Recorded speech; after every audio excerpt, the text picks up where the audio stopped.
मुफ्ती Tariq Masood speeches को subscribe करें। घोड़े का गोश्त इस्मा बिनते अबी बकर से, घोड़े के गोश्त के जायज़ होने की बहुत सारे दलाइल हैं, तो हम हराम नहीं कहते घोड़े के गोश्त को, मकरू और नापसंदीदा कहते हैं, क्योंकि हदीस में जवाज़ भी साबित है। इस पर एक तफसीली फतवा हमने लिखा है पूरा मुदल्लल करके, वो किसी वक्त मैं सुना दूंगा पढ़ के। तो मकरू कहते हैं, मकरू इसलिए कहते हैं कि कुरान में अल्लाह ने, देखो एक सिर्फ हदीसों को नहीं देखा जाता, दूसरी तरफ हदीसों को भी देखा जाता है। कुरान में अल्लाह ताला ने क्या फरमाया कि अल्लाह ने सूरह नहल में ना वो जानवर जिनका गोश्त खाया जाता है उनको नेमत के तौर पे अल्लाह ने बयान किया, जो चौपाए हैं, गाय बकरे वगैरह। फिर आगे अल्लाह ने फरमाया वल खैला वल बिगाला वल हमीरा लितरकबूहा, घोड़ा खच्चर और गधा अल्लाह ने पैदा किया ताकि तुम उन पर सवार हो। तो खाने वाले जानवरों का अल्लाह ने सूरह नहल में अलग जिक्र किया, उसमें घोड़े का जिक्र नहीं है, और सवार होने वाले जानवरों का अल्लाह ने अलग जिक्र किया कि अल्लाह ने इन जानवरों को तुम्हारे लिए सवारी बनाया है। तो ये इस आयत से पता चलता है घोड़ा असल वज़ा के एतबार से खाने वाला जानवर नहीं है। तभी ना बकरीद में घोड़ा काटने का हुक्म है, ना वलीमों में घोड़ा काटने का हुक्म है, ना मुस्लिम सोसाइटी में कभी भी ऐसा नहीं हुआ कि जैसे गाय बकरे का गोश्त कसाईयों की दुकानों पे लटका होता है तो घोड़े का गोश्त लटका वो। लेकिन दूसरी तरफ चूंकि हदीस में जायज़ भी है, यानी खाना साबित भी है, तो इसलिए बीच का कौल किया है, एतदाल वाला कौल किया है कि ना पसंदीदा है। कोई खा ले तो उसको ये नहीं कहेंगे उसने कुत्ता खा लिया, सही है ना, कुत्ते की तरह कोई चीज खा ली। समझते हो कि नहीं समझते? तो इसलिए एहतियात इसी में कि ना खाएं, अगर कोई खा रहा है तो हम उस पर भी रद्द नहीं करते। अच्छा मेरे बोई, घोड़े गधे की और चीजें कम हो गई हैं यार तुम। दूसरा, घोड़े को कराहत इसलिए भी है खाना कि वो आलाए जिहाद है। वो क्या है? आलाए जिहाद। नबी सल्लल्लाहु अलैहि वसल्लम ने फरमाया, बस ये बहुत हो गए, आज घर भी जाना है, ये बेचारे गार्ड भी कब से खड़े हुए हैं, वो इशारे कर रहे होते हैं क्या हो गया। तो बाकी फिर अगले बुलेटिन में इंशाअल्लाह। नबी सल्लल्लाहु अलैहि वसल्लम ने फरमाया अल खैलु माक़ूदुन फी नवासी अल खैरु इला यौमिल क़ियामा, घोड़े की पेशानी में अल्लाह ने क़यामत तक के लिए खैर रख दी है। तमाम मुहद्दिसीन का इत्तेफाक है कि इस खैर से मुराद है माल गनीमत और अजर और सवाब। आज भी घोड़ा हर दुनिया की फौज इस्तेमाल करती है, इससे ये भी मोजज़ात में शामिल किया गया इस हदीस को। नबी ने फरमाया घोड़े से क़यामत तक जिहाद होता रहेगा। हालांकि आज टैंकों का दौर है, लेकिन दुनिया की हर आर्मी के पास घोड़े आज भी होते हैं, क्योंकि बहुत सारी जगह ऐसी होती हैं ज़मीन पे जहाँ ना टैंक जा सकता है, ना बख्तरबंद गाड़ियाँ जा सकती हैं, वहाँ घोड़े के अलावा कोई भी नहीं जा सकता। तो इसलिए नबी ने फरमाया घोड़े में अल्लाह ने क़यामत तक के लिए जिहाद रख दिया है। तो जो जिहाद का आला है, अगर आप उसको काट काट के खाना शुरू कर दोगे तो जिहाद तुम्हारा बाप करेगा फिर मतलब ये जिहाद तुम्हारा बाप करेगा। इसलिए वो जीनत है सवारी के लिए, तो उसको गाय पे सवार होता हुआ आदमी अच्छा नहीं लगता, बकरे पे तो हो ही नहीं सकते, गधे पे भी सवार ज़रूरत के वक्त इंसान हो जाता है, लेकिन जो घोड़े पे जब पुश्त पे इंसान सवार होता है तो मुतनब्बी का शेर याद आता है, अअज़्ज़ु मक़ामिन फ़िद्दुना सरजु साबिहिन व खैरु जलीसिन फ़िज़ ज़मानी किताबू। मुतनब्बी 1200 साल पहले शायर गुजरा है, उसने कहा मर्द के लिए सबसे बेहतरीन हमनशीन किताब है।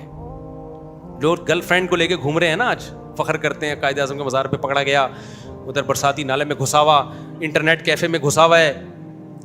ये घटियापन है, भंगी चमारों वाली ज़िंदगी है जिसको तुमने अपना दोस्त बनाया, जिससे तुम दिल की बातें शेयर कर रहे हो। बीवी तो सही है, ये तो घटिया लोगों का काम है, भंगियों।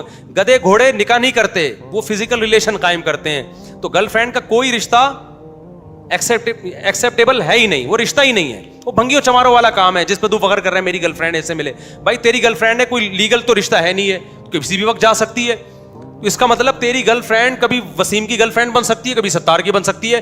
तुफ है तेरे मुंह पे यार, तू ऐसी को लेके घूम रहा है कि जो कोई भी किसी भी वक्त किसी बीवी अपनी होती है, जब तक आप तलाक नहीं देंगे किसी और के निकाह में नहीं जा सकते। उसमें इंसान फख्र करता है मेरी है, मेरी है। गर्लफ्रेंड में जो कह रहे हैं मेरी है, चमाट लगाया कर, मतलब बकवास कर रहे हैं, तेरी कहां से है? अभी तेरी जेब में पैसे खत्म हुए उसकी हो जाएगी है, फिर उसके पास पैसे खत्म हुए उसकी, या तुझे फालिज हो गया उसकी। बीवी थोड़ी आसानी से छोड़ती है, वो तो अदालतों ने बीवी और गर्लफ्रेंड का फर्क खत्म कर दिया, उनको भी तलाक का इख्तियार दे दिया। वरना इस्लाम में ऐसा नहीं है। بیوی میری ہے بھائی, جب تک میں طلاق نہیں دوں گا یہ میری رہے گی, اس پہ فخر کر سکتا ہے انسان. تو متنبی نے اس بات کو ایکسپلین کیا کہ بہترین ہم نشین جس کے ساتھ آپ ٹائم پاس کرتے ہوئے اچھے لگتے ہو وہ کیا ہے؟ کتاب. اچھا لگتا ہے آدمی بیٹھا ہوا ہو, اسٹڈی کر رہا ہو, مطالعہ کر رہا ہو, چشمہ یوں کر کے دیکھ رہا ہو, پھر یوں کر کے دیکھ رہا ہو, پڑھا لکھا لگتا ہے کہ نہیں لگتا؟ میں غلط کہہ رہا ہوں کیا؟ بہت اچھا. کبھی بیٹھیں کتاب لے کے نا, اس مطالعہ کریں, ایسا لگتا ہے آدمی کو اپنے آپ سے محبت ہو جاتی ہے, لگتا ہے کوئی پڑھا لکھا آدمی ہے. دوسرا اس نے کہا کہ مرد کے لیے بہترین ہم نشیں کتاب ہے. اور بہترین مقام کون سا ہے مرد کے لیے جس پہ مرد بہت ہی اچھا لگتا ہے؟ آپ کہہ سکتے ہو بھائی مرد کے لیے سب سے بہترین مقام یہ ہے کہ وہ قائد اعظم کے مزار پہ ایک بینچ پہ بیٹھا ہوا ہے, اسٹول پہ نہیں, پتھر پہ نہیں, پراپر بینچ پہ. ہم نشین کون ہے؟ گرل فرینڈ ہے, اور خود کہاں بیٹھا ہوا ہے؟ بینچ پہ بیٹھا ہوا ہے. ورنہ ہر آدمی کو آج کل قائد اعظم کے مزار پہ جگہ ملتی نہیں ہے, اتنی ڈیٹیں لگ رہی ہیں کہ وہاں اتنا نہیں ہے. یونیورسٹیوں میں بھی اب ہر جگہ. متنبی کہتا ہے بہترین ہم نشین کیا ہے؟ کتاب ہے. اور بہترین مقام مرد کے لیے وہ بینچ نہیں ہے, یا درخت کا چھپڑ نہیں ہے, یا یونیورسٹی کے کوئی ایسی لوکیشن نہیں ہے جہاں چھچوری حرکتیں کر رہا ہے بیٹھ کے. سب سے بہترین مقام مرد کے لیے خیر و مقام فی الدنا سرج السابح. اس نے یہ نہیں کہا دوڑتے ہوئے گھوڑے کی پشت, نا نا نا نا, اس نے کہا تیرتے ہوئے گھوڑے کی پشت. ایسے بھاگ رہا ہو جیسے تیر رہا ہے. تیرنے کا مطلب جھٹکے نہ آ رہے ہوں گھوڑے کو. بعض گھوڑے ایسے ہوتے ہیں بھاگتے ہوئے ان کو موت آتی ہے, اچھلتے رہتے ہیں, پھدکتے رہتے ہیں.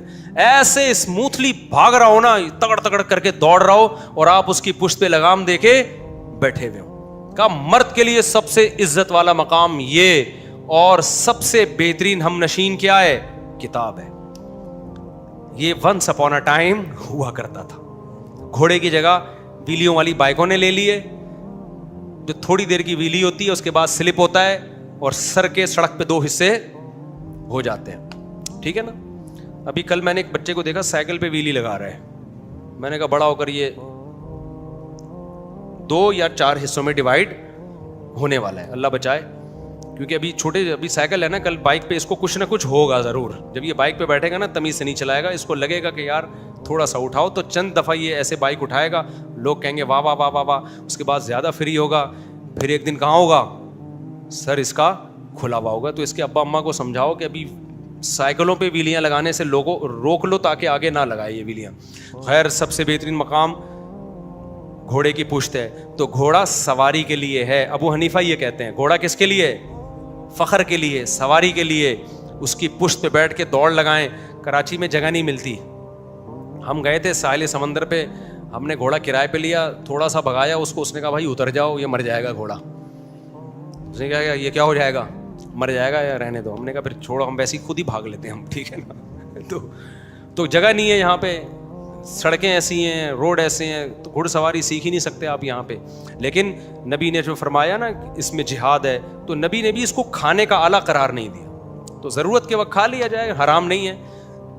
لیکن نارملی جو چیزیں کھا رہے ہیں نا کائنڈلی وہی کھاتے رہیں. بکرا کھایا کریں, گائے کھایا کریں, بھینس کا گوشت کھایا کریں, مرغی کھایا کریں, اور بھی باقی دال روٹی کھا لیا کریں. گھوڑوں پہ فی الحال نہ آیا, ٹھیک ہے نا, کیونکہ گھوڑے سے آگے پھر گدھا ہے. ایک اسٹیپ کے بعد کیا ہے. تو میں حرام ہونے کا فتویٰ نہیں دے رہا, یہ پہلے بتا دوں, لیکن اس کو شریعت نے پروموٹ نہیں کیا ہے, پروموٹ نہیں کیا ہے. اور اسلامی کلچر میں اسی وجہ سے اس کا رواج نہیں ہے کھانے کا. اسی وجہ سے اگر اتنا شریعت نے اس کو پروموٹ کیا ہوتا تو رواج ہوتا نا کھانے کا, ہمیشہ سے لوگ کھاتے آ رہے ہوتے, تو نہیں کھاتے آ رہے. اس لیے کہ آلہ جہاد ہے, سواری کا آلہ ہے, اس پہ بیٹھیں. اس کو ویسے بھی کاٹتے ہوئے انسان کو شرم آتی ہے. ایسی چیز تھی جو بیٹھ کے آپ اس پہ فخر کرتے, اس کو ہی کاٹ کے کھا گئے آپ. تو کائنڈلی یہ کام آپ کائنڈلی نہ کریں. آپ تمام دوائیں بچوں کی پہنچ سے دور رکھیں.